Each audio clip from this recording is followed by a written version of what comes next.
Sunday dinners at our place were sacred. Not in a religious sense, we weren't lighting candles or reading scripture, but in the way some traditions just become a foundation. Ever since Kelly and I got married, we'd host her parents, her younger brother Aaron, sometimes even her aunt if she was in town. I'd grill or roast something, Kelly would make one of her go-to sides, and there'd always be this quiet, predictable rhythm to the evening. Even when the conversations turned repetitive, her dad's same stories about college football, her mom pushing a second slice of pie on everyone, I appreciated it. It grounded me. And maybe that's why what happened last Sunday felt like a punch through the walls of our house. I was in the kitchen when Kelly came in from the garage, a breeze following her, along with the sound of someone's voice I didn't recognize. I wiped my hands on a towel, expecting to see her brother or maybe a coworker who had tagged along last minute. Instead, in walked a man I'd never seen before. He was tall, clean-cut, maybe early 40s, with a kind of confidence that didn't match the situation.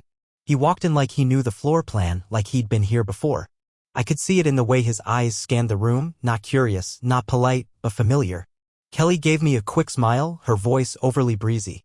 "This is Eric," she said, brushing past me as she set down a reusable grocery bag filled with wine and what looked like a small box of pastries. "A friend from the gym. I invited him to dinner, I hope that's okay." I hesitated, not because I wanted to make a scene, but because something in me just paused. She'd never invited anyone to these dinners without at least texting me first. And friend from the gym? That felt thin. We'd both been going to that gym for a year now. She'd never mentioned Eric. Not once. I forced a smile, gave a short nod. "Hey, Eric. Welcome." He stepped forward and shook my hand, firm grip, holding eye contact a beat too long. "Jason, right? Thanks for having me, man. Kelly's told me a lot about you." I didn't like that sentence. Not one bit. We moved into the living room where her parents were settling in, already engaged in their usual small talk. Eric took a seat on the couch like he belonged there. Not tentative. Not shy. He uncorked the wine himself, a $70 bottle I'd later notice, and poured 2 glasses. One for him. One for Kelly. Didn't even offer anyone else first. I watched her take it like this was normal. Dinner went ahead as usual, a roast chicken, mashed potatoes, steamed green beans, nothing fancy. But the dynamic had shifted. Eric chimed in on everything, her dad's fishing trip story, the local election, even a joke Kelly's mom made about my grill obsession. He laughed just a bit too hard, like he wasn't a guest but a regular at this table. At one point, I excused myself to grab a serving spoon, and when I came back, I caught a glance exchanged between them. It wasn't overt, not romantic exactly, but there was a weight in the silence that followed. Like they had spoken without speaking. I tried to tell myself I was imagining things. But then came the little things. Details that clung to the edges of the evening like static. He knew how her dad took his coffee. He asked about her mom's knee surgery, the one she had 4 months ago. He even mentioned how Aaron had just gotten a new job at the auto shop on 3rd, something we hadn't posted about or talked about openly except in this house. He wasn't just a friend from the gym. He was someone who knew the patterns, the history, the background details you pick up only if you've been around longer than you're supposed to be. After dessert, which Kelly hadn't baked but which Eric had apparently brought from some French bakery downtown, I started helping clear plates. Eric tried to jump in, too, grabbing dishes like he'd done it before. He knew exactly where we kept the dish soap. Not the kind of knowledge a first-time visitor should have. But I didn't say anything. Not then. Instead, I kept smiling, nodding, stacking plates, rinsing. I moved in silence, letting the noise of everyone else fill the space. Even while my chest felt hollowed out, my mind was sharp. Watching. Recording. And then came the goodbye. Most of the guests left through the front. Her parents hugged us, Aaron gave me a bro hug, her mom slipped me a Tupperware container like always. But Eric lingered. He waited until the others had filed out, said something about getting an Uber, then moved toward the door slowly. I stood a few feet away, watching, hands in my pockets. As she walked him to the door, I noticed his hand rest gently on her back. Not low, not high, or right at the middle. Familiar. Possessive in the quietest way. Kelly didn't flinch. They exchanged a few words I couldn't hear. Then she laughed softly, that private, chest-warming laugh she used to reserve for me. He smiled. Leaned in like he might kiss her cheek. Then backed away. She stood at the door after he left, watching until he got to the sidewalk. And the way she looked at him, it wasn't how you look at a gym buddy. It was how you look at someone you miss before they're even gone. I didn't say anything that night. I didn't ask any more questions. But that silence wasn't agreement. It was the start of something different. Something colder. Later, when we were brushing our teeth.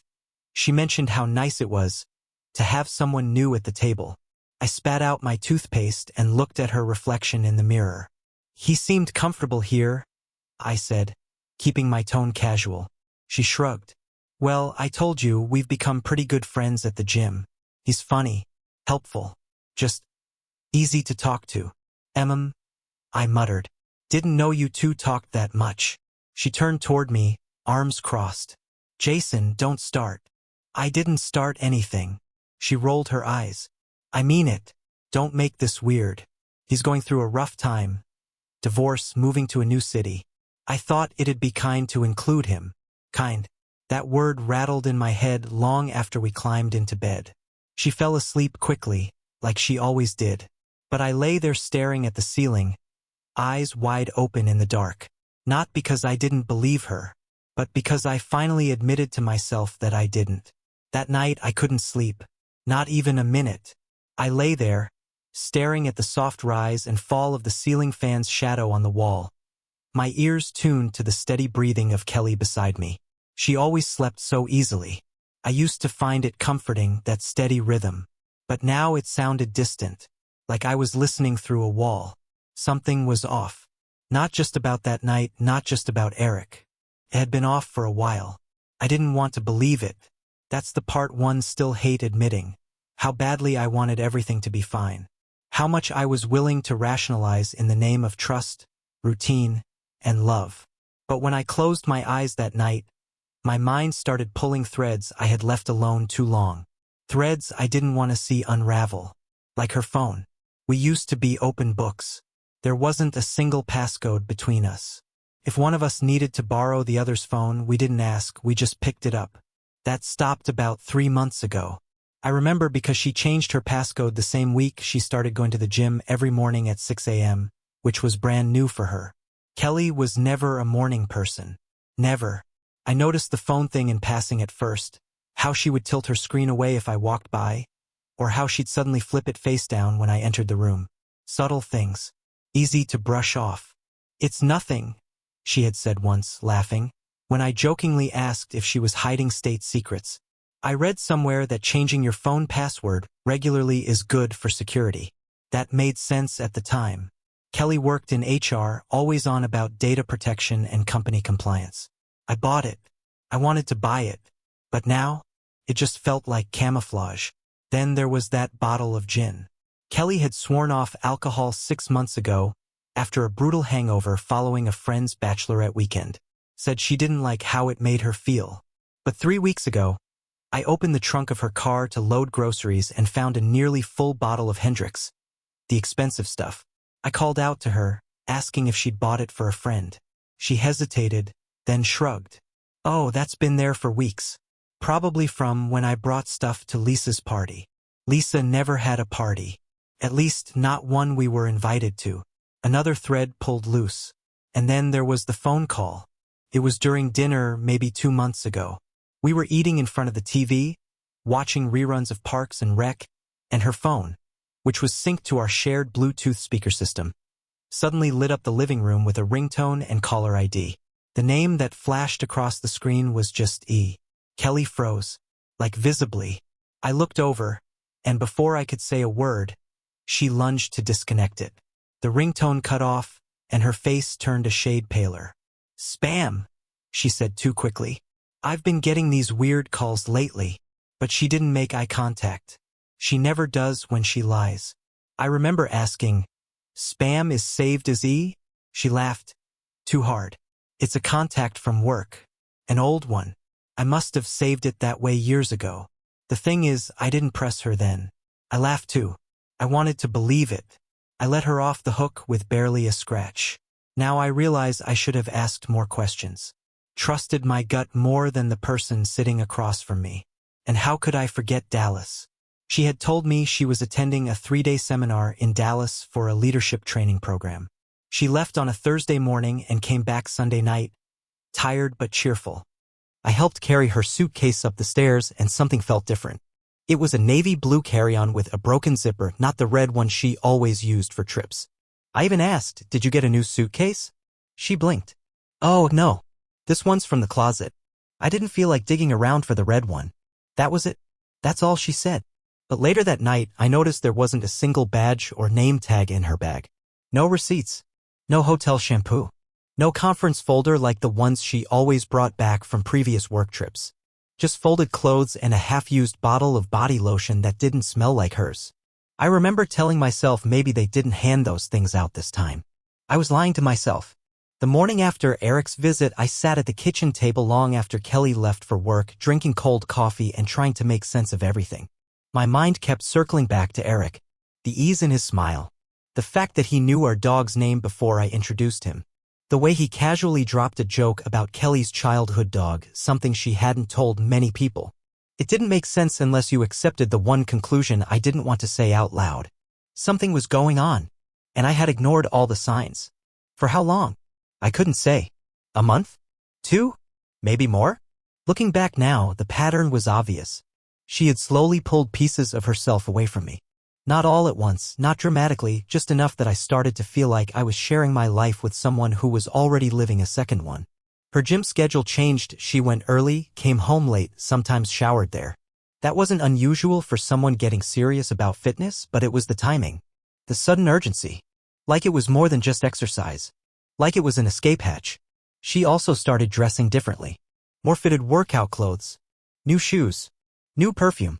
One morning she left the house in a gray hoodie and joggers, but when I picked her up from the station after her train got canceled, she was in a black fitted tee and jeans. She brushed it off with a laugh. I changed at the gym. I got too sweaty. Thing is, it had rained that morning. The hoodie she left in was bone dry in the back seat. More threads. And still, I had said nothing. Because it's easier to preserve the illusion than to confront the truth. I told myself I was tired. That we were both just overworked. That the little things didn't matter. That we were in a long-term relationship and these things happen, people drift, people get spacey, people evolve. But that wasn't it. I wasn't crazy. She was changing. Rapidly. Quietly. And I had been too polite to notice. The worst part? I still loved her. Even with the doubt eating at me like rust under the surface, I still held out hope that maybe I was wrong. That maybe Eric really was just a gym buddy. That maybe the trips, the calls, the lies, maybe they had innocent explanations. Maybe I was the problem. Maybe I was insecure, overthinking, misreading the signs. But deep down, I already knew better. Because trust doesn't vanish overnight. It erodes. Bit by bit. And by the time you feel the collapse, the rot has already hollowed out the beams. It was a Tuesday. That morning had started like any other, alarm blaring at 6:30, Kelly already up, humming faintly to herself in the bathroom. I remember lying there, staring at the ceiling, thinking about how normal everything looked on the outside. The coffee pot still clicked on at 6:45. The dog still pawed at the door to be let out. And Kelly still moving through the house with the same rhythm she'd always had, makeup, gym bag, car keys. Like clockwork. But something in me had changed. It wasn't dramatic. There was no yelling match, no tearful confession, no message scrawled across a steamed bathroom mirror. Just a quiet certainty that had settled in my chest like a cold stone placed directly over my heart. Something was wrong. And I wasn't going to pretend anymore. I told my office I'd be working remotely that day, but I didn't log in. I waited. At 10:34 a.m. Kelly texted me. Gym went longer than expected, heading straight to the office. Love you. That was a lie. We had one car between us. I had parked it in the driveway behind her the night before. If she had taken it this morning, I would have heard her move it. She hadn't. And yet, when I looked outside, it was gone. So I waited some more. By 1 p.m. I decided to go home. I'd driven around for a bit, telling myself I just needed air. But really, I was circling our neighborhood like someone waiting for the all-clear after a storm. When I walked through the front door, the silence hit me like a vacuum. Not that it was rare. I worked late sometimes and Kelly often beat me home. But this was different. The house didn't feel empty, it felt paused. Like someone had hit mute. I stood in the living room for a long minute, scanning. That's when I saw the wine glasses. 2 of them. On our bedroom dresser. One still had a faint ring of red at the bottom, the other slightly smeared with what looked like lip balm. Neither of us had wine the night before. I was sure of it. We'd eaten takeout on the couch and gone to bed early. She hadn't even opened a bottle. I walked closer, holding one of the glasses up to the light like it would somehow give me answers. Then came the towel. In the bathroom, one of the white towels was hanging damp from the hook on the door. But Kelly hadn't showered here this morning, that I was sure of. She'd left early, barely stopped by the kitchen, said she was in a rush. So who had used the shower? The smell hit me next.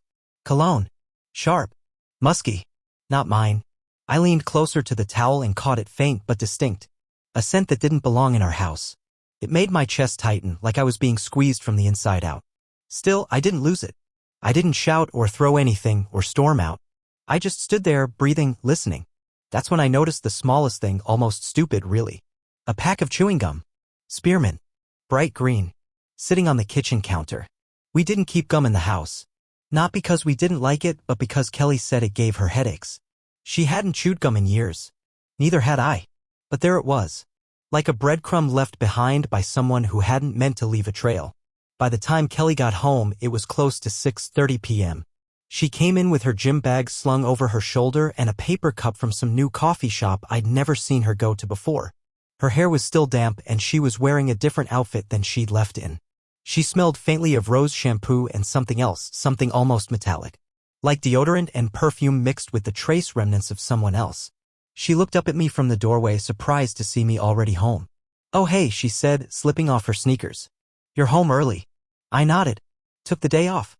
Her eyebrows raised slightly. "Everything okay?" I shrugged. "Just tired." She came closer, leaned in to kiss my cheek, and I let her. But I didn't kiss her back. She noticed. "What's up?" she asked, scanning my face. I smiled just enough. "You tell me." Her eyes flickered. A tiny change. Barely visible. "What do you mean? You said you went straight to the office today." She paused. "Yeah?" I nodded toward the driveway. The car was gone. She opened her mouth, then closed it again. "Right," she said finally. "I took an Uber instead. Didn't want to deal with parking?" "You left your gym bag in the back seat." Silence. Her mouth twitched, but she recovered quickly. "Oh, I meant to grab it. I guess I forgot." We stood there like two actors fumbling through a scene. She was trying to hold her lines. I was done pretending. I didn't press further. Not because I was convinced by her excuses, but because I didn't need to be. The evidence wasn't abstract anymore. It wasn't paranoia or insecurity or a case of me reading too much into coincidences. It was wine glasses. It was damp towels. It was unfamiliar gum and a lie told too quickly. It was all real now.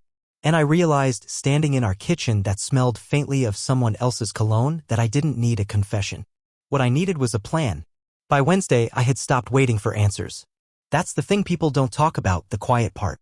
The phase after suspicion, after doubt, when denial has burned out and all that's left is clarity. No more wondering. No more hoping. Just facts. Cold, dry facts that stack themselves like bricks. I didn't confront Kelly. Not then. She was in the shower when I made the decision, humming to herself like nothing in the world could touch her. I sat on the edge of the bed with her phone in my hands. It was locked, of course. New password. New boundaries. But she'd forgotten something. An old iPad. It had been sitting in our junk drawer for months, maybe a year. A leftover relic from when we both worked from home during the early pandemic days. She used it for emails, recipes, podcasts. She'd long since moved on to newer devices. But she'd never logged out. And I remembered the password. It wasn't hard. I'd watched her type it in enough times to know she hadn't changed it there. So when I opened the iPad and saw it start syncing, my hands actually trembled. Not from fear, not exactly, but from the realization that I was about to cross a line. One that couldn't be uncrossed. Within seconds, her photos loaded. Hundreds of them. At first, I scrolled aimlessly, vacations, brunches, gym selfies, screensh asterisk TS of memes. But then the timeline shifted. More selfies in her car. More pictures taken at odd angles, often indoors, in rooms I didn't recognize. Photos with low lighting, wine glasses, candles. In one, I could see a hotel room in the background, the same kind of wallpaper we had once seen at a boutique place in Dallas. Only this wasn't Dallas. This was recent. Some of the images were time-stamped.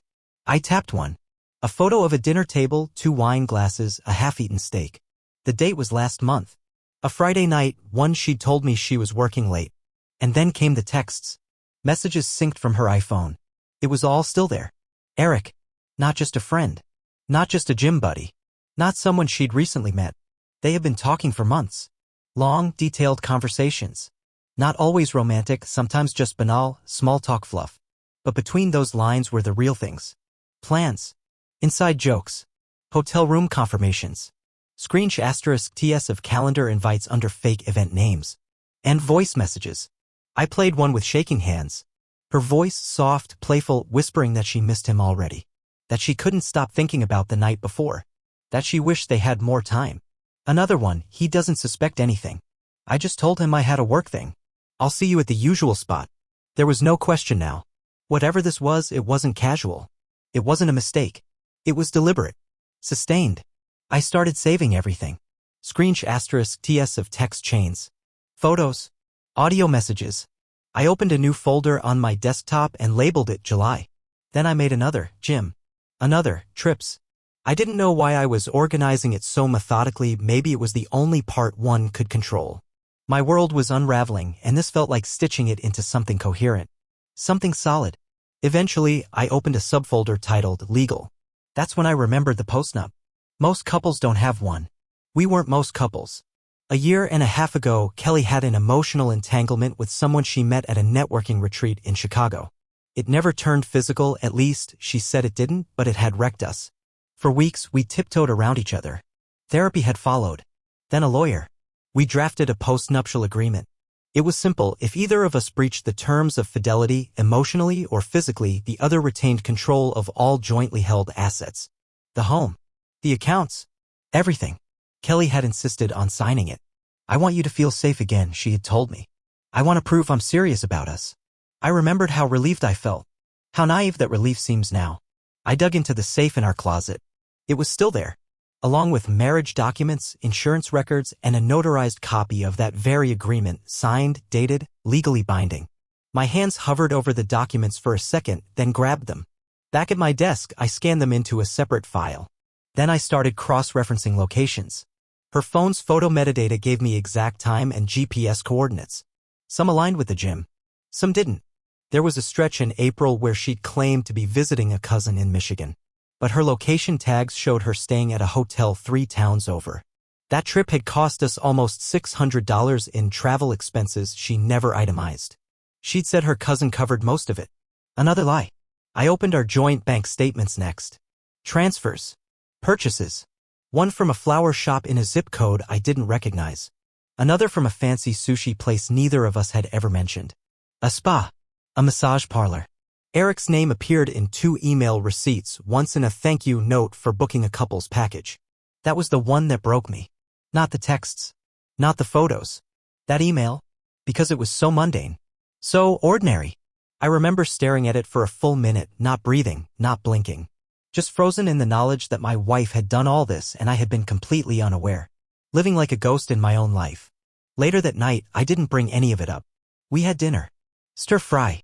She was cheerful, chatty. Told me about someone's baby shower at work. I nodded, smiled, asked questions. My heart wasn't in it, but I don't think she noticed. She didn't see me anymore, not really. She was already gone. After she went to bed, I stayed up. I backed up the folders to a flash drive. Then 2. One I kept in the safe. The other I hid in my car. At 1:22 a.m. I created a final folder. I labeled it, Final Steps. Inside it, I put a checklist. Compile physical evidence, white EVI checkmark. Locate legal documents, white EVI checkmark. Duplicate copies, off-site, white EVI checkmark. Contact lawyer, pending. Review joint assets, pending. Lock financial accounts, pending. I wasn't rushing. This wasn't about revenge. It was about precision. About control. About dignity. She thought I was in the dark. That I was the fool in the story. That if she smiled sweetly enough, I wouldn't look deeper. But I was done looking the other way. She had made her choices. Now I was making mine. Thursday came and went without incident. Kelly left for work at 7:15 a.m. Sharp, gym bag over her shoulder, same perfumed goodbye kiss on my cheek. I was already dressed, sipping coffee like it was any other weekday. She had no idea what was coming. That night, she texted me around 5:50 p.m., stuck in traffic. Might grab something to eat with Jen if it's too late when I'm out. Love you. I stared at it for a long time before turning off my phone. I didn't reply. Because by then, everything was already in motion. Earlier that day, I had visited the bank. With our joint account documentation, the postnuptial agreement, and a copy of my attorney's letterhead, I had everything I needed to freeze her access. Our main account was under my name. Hers had been added during year 2 of our marriage, mostly for convenience. Now, with the postnup and cause cited, I had legal authority to restrict it. The teller gave me a long look. Do you want her to receive a notice, or should we wait? Wait, I said. She'll figure it out. Then I went home and changed the locks. It wasn't petty. It was procedural. Necessary. I paid a locksmith in cash, no receipt. I didn't want any digital breadcrumbs she might stumble upon before the plan was complete. The man was quiet, efficient, an older guy who didn't ask questions. 30 minutes later, the doors were all rekeyed. The code to the garage was wiped. The smart lock on the back door reprogrammed from scratch. When he was done, I walked through our house, and began removing her from it. Her toothbrush, her slippers, the coffee mug she always used, the one with the chip on the handle, I packed it all up. Nothing thrown away, just boxed. Neatly. Deliberately. I didn't scream. I didn't rage. I just removed her, piece by piece, like peeling wallpaper. By 7:30, the house was spotless. Empty in a strange way. Quiet in the kind of way that echoes. I placed one final object on her pillow, the flash drive. Next to it, a manila folder with her name on the tab. And beside that, the wedding ring I had taken off 2 nights earlier, the ring I hadn't worn since discovering her voice messages to Eric. The folder contained everything. Screensh *TS, itemized receipts, hotel bookings under her fake Gmail alias, calendar appointments with coded names, text logs, metadata from her photos, timestamped location data from her own devices. Even copies of her Google search history. She had once looked up how to tell if your phone is being tracked. She hadn't been tracked. Until now. There was also a printed copy of our postnup, her signature circled in red, and a note from my attorney outlining the next legal steps. She would be served papers in less than 72 hours. A judge's name was already on file. The motion would be clean, clinical, and fast. She'd have no room to maneuver. And I wasn't done. I went into the home office and disconnected her access from everything, the Wi-Fi, our streaming accounts, the Dropbox folder we used for household files. I revoked her login to our shared calendar, our smart thermostat, the home security system. The house no longer recognized her. Around 9:12 p.m. I saw the headlights pull into the driveway. I didn't watch. I sat on the couch, lights off, curtain drawn, and waited. A minute later, I heard the familiar rattle of her key in the door. Click. Rattle. Silence. Then again. Click. Rattle. Nothing. I heard her sigh. Then the footsteps moved to the side door. Another key. Another failure. Finally, the garage keypad. A few beeps, then a long, angry buzz. I imagined her standing there, face tightening, lips pursed, phone already in hand. A few seconds later, it buzzed on the coffee table beside me. Kelly calling. I didn't answer. Another call. Then a text. Are you home? What's going on with the locks? Then, Jason. This isn't funny. And finally, I swear to God, if you don't open this door, I turned off the phone again. Through the curtain, I watched her back away from the porch, confusion giving way to anger. She stood there for a while, arms crossed, probably thinking of who to call. A friend? Eric? She didn't know it yet, but the list of people she could call was already shrinking. The first to vanish was her access to our shared credit card. She would find out soon, maybe that night, maybe tomorrow morning, that her card would be declined. The second was her inner circle. I hadn't just collected evidence. I had delivered it. I had gone to 3 people, her best friend, her sister, and a colleague she often leaned on for support. I showed them what I'd found. No drama. Just facts. I'm not asking you to pick sides, I told them. I just want you to know the truth. You can do whatever you want with that. They didn't say much. But their silence was loud. Her best friend had gone pale when she saw the photos. Her sister cursed under her breath. Her coworker sat frozen, mouth slightly open, like someone reading a crime novel and realizing the twist was real. One of them, I don't know who, must have told Eric. Because the next day, I got a message from an unknown number. I had no idea. I didn't mean for any of this to happen. I'm sorry. No name. Just guilt, thinly disguised as concern. I didn't reply. Back in the house, the night grew still. Kelly stood outside a while longer, probably scrolling through her phone, maybe trying to log into the bank or reset the thermostat app. None of it would work. I had closed every door, literal and digital. Eventually, she left. The sound of her car backing out was slow, hesitant, like she was still hoping I'd fling open the door, shout her name, ask her to explain. But there would be no confrontation. No scene. I wasn't giving her that. She didn't deserve a dramatic ending. Just the cold finality of consequences. She was out. And the world, our world, had adjusted without her. When I went upstairs that night, the bedroom felt different. Not emptier. Just, still. Balanced. There was no perfume in the air. No stray hairbrush on the counter. No makeup bag left open beside the sink. On her pillow, the folder sat untouched. The flash drive reflected the dim light from the hallway like a polished dagger. I didn't sleep that night. I didn't need to. I lay in bed, eyes open, breathing evenly with the quiet satisfaction of someone who had finally taken back the steering wheel of their own life. Outside, the wind moved through the trees. And somewhere, Kelly was staring at a locked door. No answers. No apologies. Just the sound of everything she thought she had control over slipping. Kelly tried to regain control. She emailed HR, showed up to work like nothing had changed.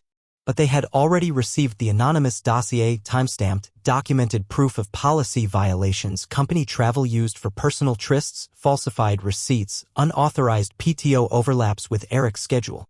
She was placed on indefinite leave pending investigation. Her access badge failed the next morning. Friends stopped returning texts. The group chat went silent. One by one, people who had once stood by her vanished. Someone must have told them. Or maybe they saw the truth for themselves. Either way, she was alone. Eric never responded to her messages. The last thing he sent, short and cold, read, "This is too messy. I can't be involved anymore." That was it. After months of secrets, all she got was a sentence. No explanation. No goodbye. In less than a week, she lost her husband, her job, her relationship, and the illusion she was in control of anything. Kelly drove to my new apartment, the one I'd quietly moved into weeks before everything unfolded. She couldn't get past the security desk. I wasn't there to greet her. Her calls went to voicemail. I had no interest in reopening a door I'd already sealed shut. Back at her motel room, she opened the flash drive. Inside were folders sorted by category, messages, locations, financial, photos. Every detail of her affair cataloged with the precision of a court case. Cross-referenced. Annotated. Dated. At the bottom was one final file, a scanned activation of our post-nup. Not a threat. Not an outburst. Just a quiet line drawn in ink. She had expected a fight. Instead, I gave her silence. Not because I didn't care, but because I finally did for myself. And now she sat in the wreckage of a life she walked away from, realizing too late that the door wasn't just closed. It was gone.